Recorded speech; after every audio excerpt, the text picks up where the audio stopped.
So dear students, आज की lecture video में हम थॉमस कैलकुलस की एक्सरसाइज 3.4 के क्वेश्चन नंबर 17 से स्टार्ट कर रहे हैं। इन क्वेश्चंस के अंदर बेसिकली हमें क्या फाइंड आउट करना है? हमें फाइंड आउट करना है d r over d theta, which means कि हमें इस गिवन फंक्शन को डेरिवेट करना है एक दफ़ा।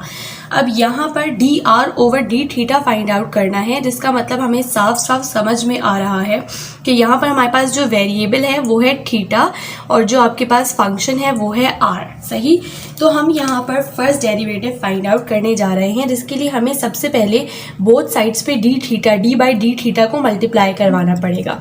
तो हम यहाँ पे लिख सकते हैं d by d theta of r is equals to d by d theta of 4 minus theta square sine theta.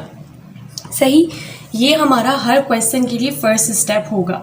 अच्छा, एक चीज़ मैं आप लोगों को क्लियर कर दूं कि क्योंकि मेरी आदत है मैं इस वाले आर को इस तरह से लिखती हूं, तो आप लोगों ने इससे कंफ्यूज नहीं होना है, ये दोनों सेम है। सही, अब यहाँ पर आपने नेक्स्ट स्टेप क्या करना है? आपका सेकेंड स्टेप होना चाहिए कि आप यहाँ से डी बाई डी थीटा को इस 4 के लिए और थीटा स्क्वायर साइन थीटा के लिए अलग अलग करके लिख लें। तो हम लिखेंगे d by d theta of 4। In simple words हम ये कह सकते हैं कि हमने डी बाई डी थीटा को अंदर दोनों टर्म्स से मल्टीप्लाई करवा दिया है। D by d theta of theta square sine theta, और इसके लिए आप एक ब्रैकेट को यूज़ कर लीजिए। अब यहाँ पर अगर हम गौर से देखें तो ये देखें, हमें डेरिवेट करना है। डेरिवेट कांस्टेंट का हमें पता है कि 0 होता है, तो इसका मतलब D by d theta of 4 का आंसर जो है वो हमारे पास 0 आएगा, माइनस का साइन एज इट इज़। अगर हम यहाँ पर देखें तो ये मेरे पास दो टर्म्स हैं, एक है थीटा स्क्वायर और एक है साइन थीटा, जिसको मैं यहाँ पर आप लोगों को रेड इससे करके दिखा देती हूँ ताकि आपको कन्फ्यूजन ना हो। ये मेरी फर्स्ट टर्म है और ये मेरी सेकेंड टर्म है। जब आपको पता है कि दो टर्म्स आपस में मल्टीप्लाई हो रही होती हैं तो फिर हमें उनके ऊपर प्रोडक्ट रूल अप्लाई करना होता है। तो इसका मतलब मुझे यहाँ पर प्रोडक्ट रूल अप्लाई करना पड़ेगा। प्रोडक्ट रूल को अप्लाई करने के लिए मैं यहाँ पर एक बड़े ब्रैकेट को यूज़ कर रही हूँ, क्योंकि ये माइनस का साइन मैंने बाहर लिख लिया है और माइनस की वजह से अंदर सबकी साइन क्योंकि चेंज हो जाएगी। सो यहाँ पर हमें पता है प्रोडक्ट रूल के अकॉर्डिंग ये मेरा u है और साइन थीटा जो है वो मेरा v है। प्रोडक्ट रूल के according u as it is आता है, डेरिवेटिव आता है v का, यानी कि साइन थीटा का derivative that is cos theta. फिर plus v as it is आता है, विच मीन्स कि sine theta as it is आएगा, डेरिवेटिव ऑफ u क्या है? Theta square. तो थीटा स्क्वायर का डेरिवेटिव क्या होगा? 2 theta according to power rule. सही, और यहाँ पर मैंने मेन ब्रैकेट को क्लोज कर दिया। अब आपका डेरिवेट हो चुका है, आपको सिंपली इसको सिंप्लीफाई करना है।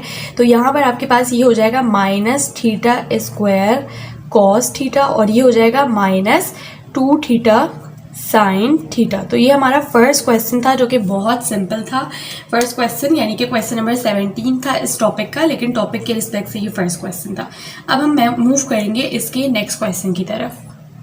सो ये हमारा नेक्स्ट क्वेश्चन है, क्वेश्चन नंबर 18। अब यहाँ पर भी हमें वही फाइंड आउट करना है d r over d theta, which means कि हमें बोथ साइड्स पर डी बाई डी थीटा को मल्टीप्लाई करवाना पड़ेगा। तो हम लिख सकते हैं d by d theta of r is equals to d by d theta of इस पूरे का, यानी theta sine theta plus cos theta. ये बहुत बेसिक स्टेप हैं जो हर क्वेश्चन के लिए सेम रहेंगे। यानी फर्स्ट स्टेप में आपको डी बाई डी थीटा को लगाना होगा बोथ साइड्स पे, और नेक्स्ट स्टेप में आपको डी बाई डी थीटा को हर टर्म के साथ मल्टीप्लाई करवाना होगा। तो यहाँ पर हमारे पास हो जाएगा D by d theta of theta sine theta, और अगली टर्म हमारे पास हो जाएगी plus D by d theta of cos theta. अब यहाँ पर भी अगर मैं अपने क्वेश्चन को थोड़ा सा गौर से देखूँ तो मेरे पास दो टर्म्स हैं यहाँ पर, एक है थीटा एक है साइन थीटा, विच मीन्स कि ये वाली u है और ये वाली v है, और मुझे क्या करना पड़ेगा? इन दोनों के ऊपर प्रोडक्ट रूल अप्लाई करना पड़ेगा। तो अकॉर्डिंग टू प्रोडक्ट रूल को अप्लाई करने के लिए मैं यहाँ पर इस वाले ब्रैकेट को यूज़ करूँगी। According to product rule u as it is, यानी कि theta as it is, derivative of v क्या है? Sine theta. तो साइन थीटा का डेरिवेटिव होता है कॉस थीटा। सही, फिर plus v as it is, यानी कि sine theta as it is, derivative of u क्या है मेरे पास? थीटा। तो d बाई डी थीटा क्या होगा? मतलब d थीटा का डेरिवेटिव आपके पास क्या आएगा? 1। सही। तो यहाँ पर हमने एक टर्म के ऊपर कर लिया, अब हम इसके ऊपर करेंगे तो plus as it is d by d theta of cos theta. आपको पता है कि कॉस थीटा का डेरिवेटिव होता है माइनस साइन थीटा। इन क्वेश्चंस को सॉल्व करने के लिए आपके डेरिवेटिव के जो फॉर्मूलाज हैं वो आपको पक्के याद होने चाहिए। सही।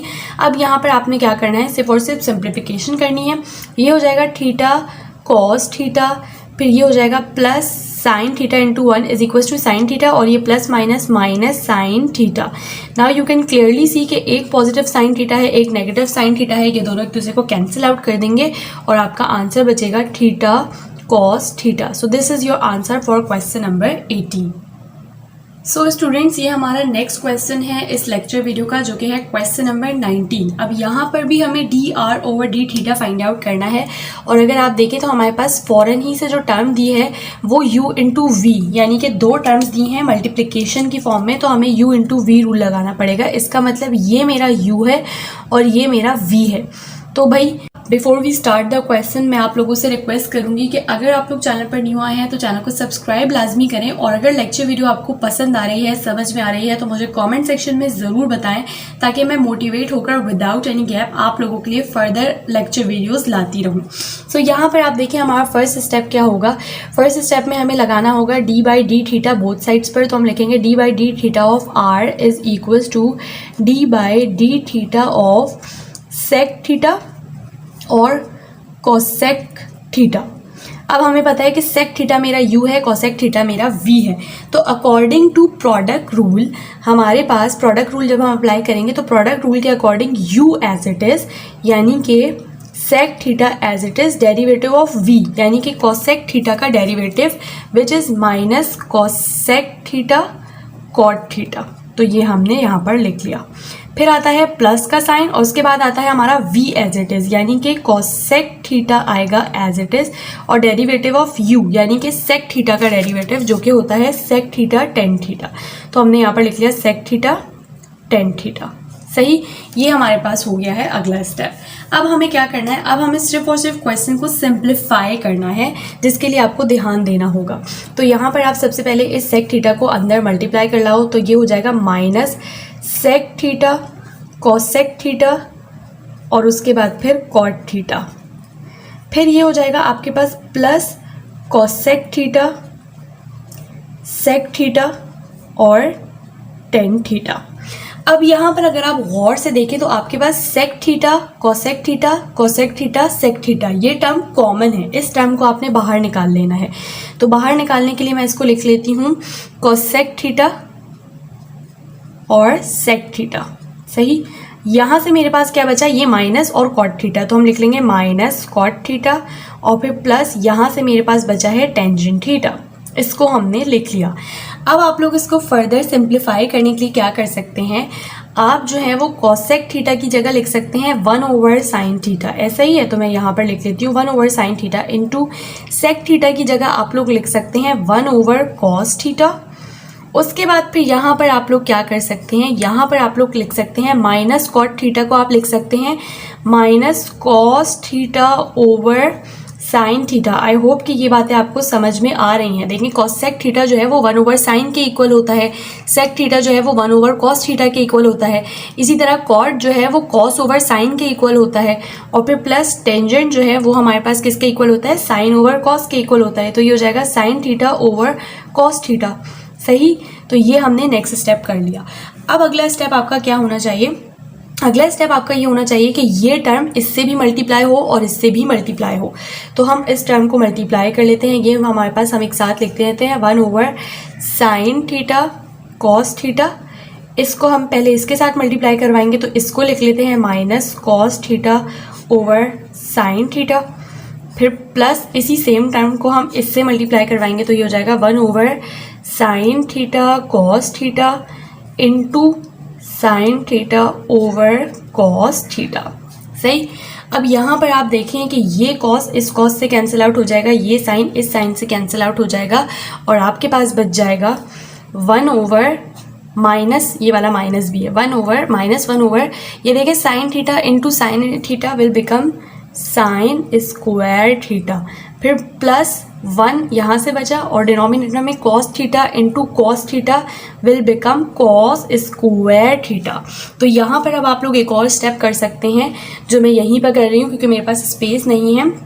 आपके पास 1/sin थीटा जो है वो होता है कोसेक थीटा के इक्वल। तो अब अगर ये 1/sin स्क्वायर थीटा है तो ये हो जाएगा कोसेक स्क्वायर थीटा के इक्वल। तो माइनस को आप एज इट इज लिखो और इसको लिख लो कोसेक स्क्वायर थीटा, फिर प्लस यहाँ पर 1/cos थीटा है तो वो किसके इक्वल होता है, वो होता है सेक थीटा के इक्वल। लेकिन क्योंकि यहाँ पर स्क्वायर है तो ये हो जाएगा सेक स्क्वायर थीटा के equal and this is the final answer.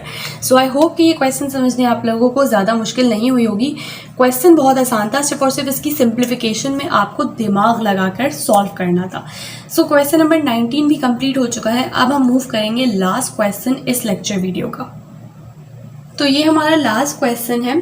अब अगर क्वेश्चन को आप थोड़ा सा ध्यान से देखें ना तो यहाँ पर 1 + सेक थीटा को एक ब्रैकेट में किया हुआ है। इसका मतलब ये पूरी एक ही टर्म है जिसको हम u का नाम दे देंगे और ये साइन थीटा अलग टर्म है जिसको हम v का नाम दे देंगे। तो यहाँ पर भी हमारे पास u × v रूल ही लगेगा। तो चलिए क्वेश्चन को स्टार्ट करते हैं। सबसे पहले हमारे पास आ जाएगा d/d theta of r is equal to d/d theta of 1 + sec theta into sine theta. बस नेक्स्ट स्टेप में क्या होगा कि हमारे पास यहाँ पर ये मुझसे गलती हो गई थी, इसको मैंने कैंसिल आउट कर दिया है। यहाँ पर नेक्स्ट स्टेप में हमारे पास u × v रूल लग जाएगा। तो according to u × v rule u as it is आता है सबसे पहले, यानी कि 1 + सेक थीटा को आप एज इट इज़ लिख देंगे। डेरिवेटिव ऑफ v, तो v क्या है हमारे पास साइन थीटा का डेरिवेटिव होता है कॉस थीटा। फिर आता है प्लस का साइन, उसके बाद आपके पास जो है वो v एज इट इज़ आ जाता है, यानी कि sine theta as it is आ जाएगा। डेरिवेटिव ऑफ u, तो u क्या है 1 + सेक थीटा है। तो अब अगर आप इसका डेरिवेटिव निकालें तो 1 का डेरिवेटिव आपके पास क्या हो जाएगा, 0 हो जाएगा, जिसको मैं नहीं लिखूंगी। और यहाँ पर आपके पास फिर सेक थीटा का आपको डेरिवेटिव निकालना होगा जो कि होता है सेक थीटा टेन थीटा। तो मैं यहाँ पर लिख लेती हूँ सेक थीटा टेन थीटा। सही। अब आपने सिर्फ और सिर्फ इसको सिंप्लीफाई करना है। तो यहाँ पर सिंप्लीफाई में कॉस थीटा इन दोनों टर्म्स के साथ सिंप्लीफाई होगा। तो ये हो जाएगा cos theta plus cos theta into sec theta, फिर प्लस ये सारी आपस में मल्टीप्लाई हो जाएंगी। तो ये हो जाएगा sine theta sec theta tan theta.